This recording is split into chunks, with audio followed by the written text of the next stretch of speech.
Ausgleichszahlung für Rentenabschläge. Lohnt sich eine Ausgleichszahlung für Rentenabschläge überhaupt? Und für wen ist sie besonders attraktiv? Warum ist sie in diesem Jahr 2022 besonders empfehlenswert oder besonders attraktiv? Und wie sieht es mit dem Steuervorteil aus? Falls du den Kanal noch nicht abonniert hast, so lohnt sich das auf jeden Fall, um alle Inhalte mitzubekommen. Drücke gern die Glocke, gebe einen Daumen nach oben und schreibe deine Fragen, Meinungen, Anregungen unten in die Kommentare. Herzlich willkommen auf meinem Kanal Jutta Martin Steuern einfach erklärt. Bleib dran, denn am Ende sage ich, für wen das überhaupt nicht sinnvoll ist. Die Ausgleichszahlung in die gesetzliche Rente soll trotz steigender Preise geringer ausfallen als in 2021. Warum ist das so? Dazu mal kurz eine Erläuterung. Also jeder Arbeitnehmer zahlt ja in die gesetzliche Rentenversicherung. Der aktuelle Beitragssatz liegt immer noch bei 18,6%. Das bedeutet, der Arbeitnehmer zahlt 9,3% ein und der Arbeitgeber zahlt 9,3% ein. Dadurch sammelt der Arbeitnehmer Rentenpunkte auf seinem Rentenkonto. Also diese Rentenpunkte werden auch Entgeltpunkte genannt. Und der Arbeitnehmer, der sammelt eben diese Rentenpunkte, und je mehr Punkte er auf seinem Konto hat, umso höher fällt mal später die Rente aus. Je weniger er hat, logisch, umso weniger Rente bekommt er mal. Also dieser Rentenkontostand beinhaltet die ganzen gesammelten Rentenpunkte. Wann gibt es nun einen Rentenpunkt? Also einen Rentenpunkt gibt es, wenn man genauso viel verdient wie der Durchschnitt der gesamten arbeitenden Bevölkerung. Wenn man über dem Durchschnitt verdient, sammelt man mehr Rentenpunkte.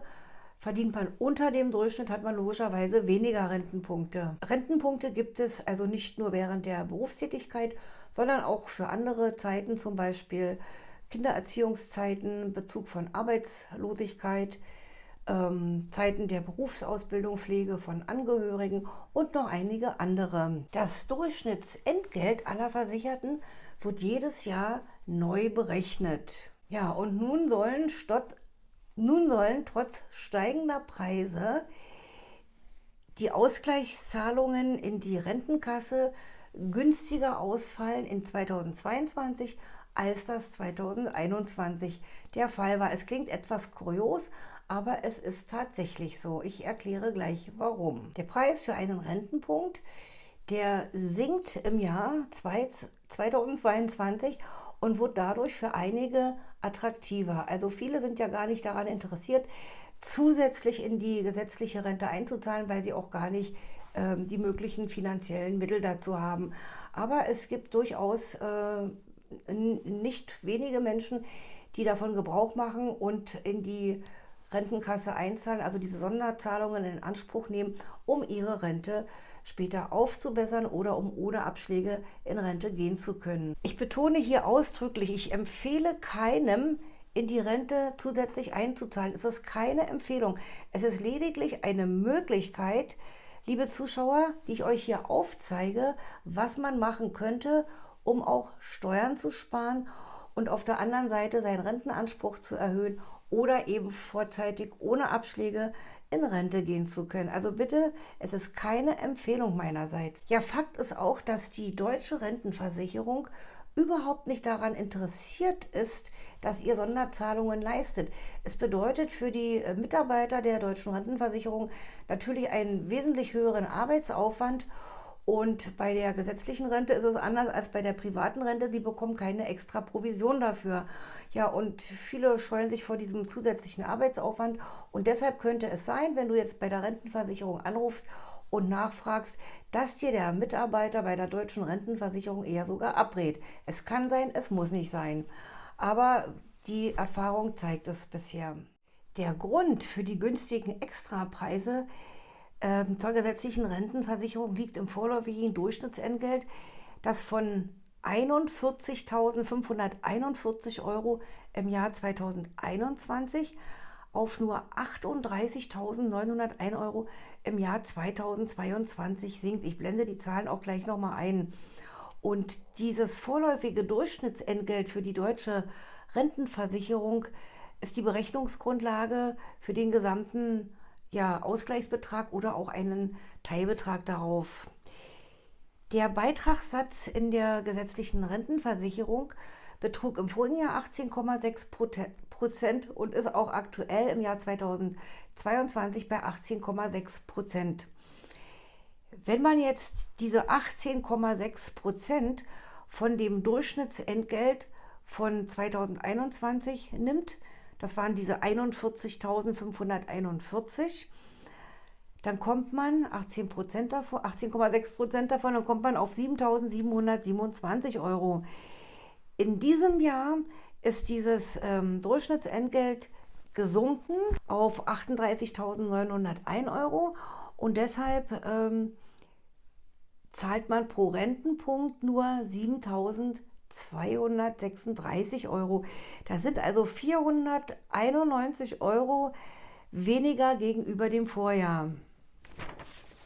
Nochmal anders erklärt, also wir hatten ein Durchschnittsentgelt im Jahr 2021 von 41.541. Wenn du jetzt genau 41.541 2021 verdient hast und auch in diesem Jahr gleiche Verdienst 41.591, dann gab es für 2021 genau einen Punkt, einen Rentenpunkt. Und für dieses Jahr würde es beim gleichen Verdienst 1,07 Rentenpunkte geben. Also das ist schon ein kleiner Unterschied. Also die Höhe der Rente ist im Prinzip davon abhängig, wie viele Rentenpunkte, also die werden auch Entgeltpunkte genannt, man in seinem Arbeitsleben gesammelt hat. Also grundsätzlich kann man durch Sonderzahlungen seine Rentenbeiträge aufstocken und damit kann man Zeiten ausgleichen, indem man wenig oder auch gar keine Beiträge gezahlt hat, oder man kann durch Sonderzahlungen früher in Rente gehen.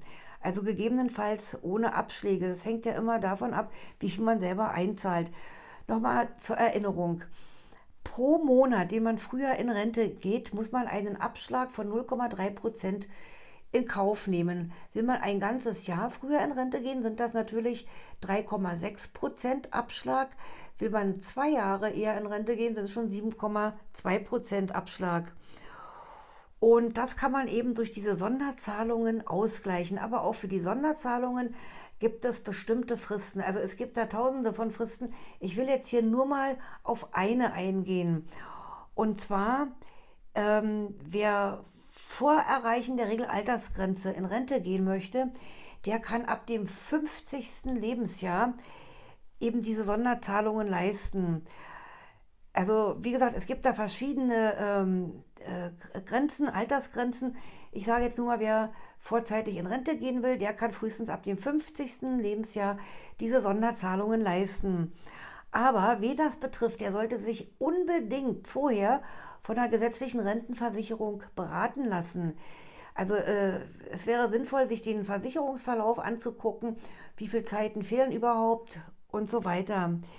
Diese gekauften Rentenpunkte, die kann man sich nämlich nicht zurückerstatten lassen. Wenn die einmal gekauft wurden, dann ist das erledigt. Ja? Wenn man aber jetzt doch nicht früher in Rente gehen möchte oder aus irgendwelchen anderen Gründen, persönlichen Gründen, irgendwas anderes vorliegt, dann ist das Geld eben weg. Man hat es eingezahlt und da bleibt es eben auch. Das muss einem wirklich klar sein.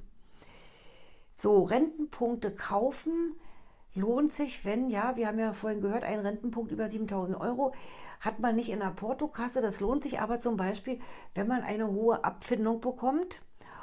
Und ja, und du kaufst von der Abfindung eben Rentenpunkte und du kaufst dann von dieser Abfindung Rentenpunkte, überweist eine Sonderzahlung an die gesetzliche Rentenversicherung. Diese Sonderausgaben, die zählen steuerlich gesehen zu den Altersvorsorgeaufwendungen und werden als Sonderausgaben in der Steuererklärung eingetragen. Natürlich mindert das unheimlich die Steuerlast.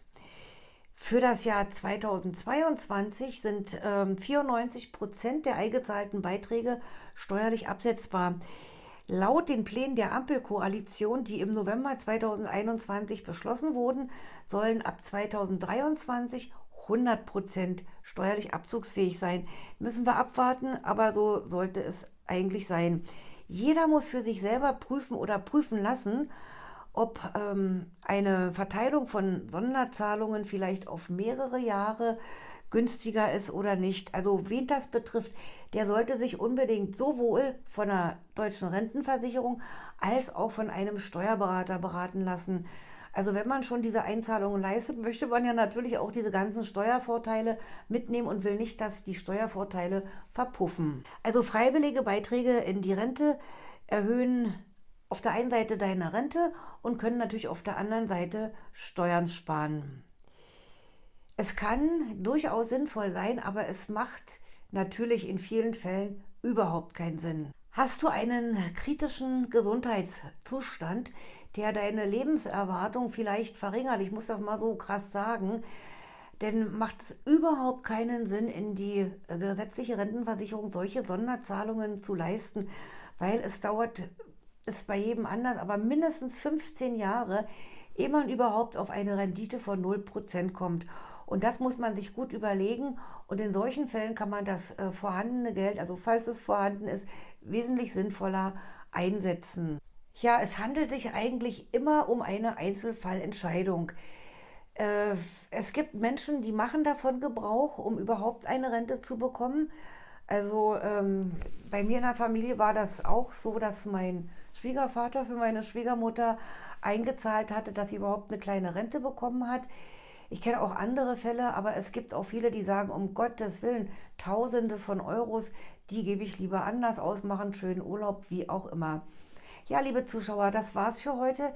Ich wollte lediglich die Möglichkeit aufzeigen. Es ist keine Empfehlung, diese Sonderzahlungen zu leisten. Und bitte lassen Sie sich unbedingt, wenn Sie das vorhaben, vorher beraten.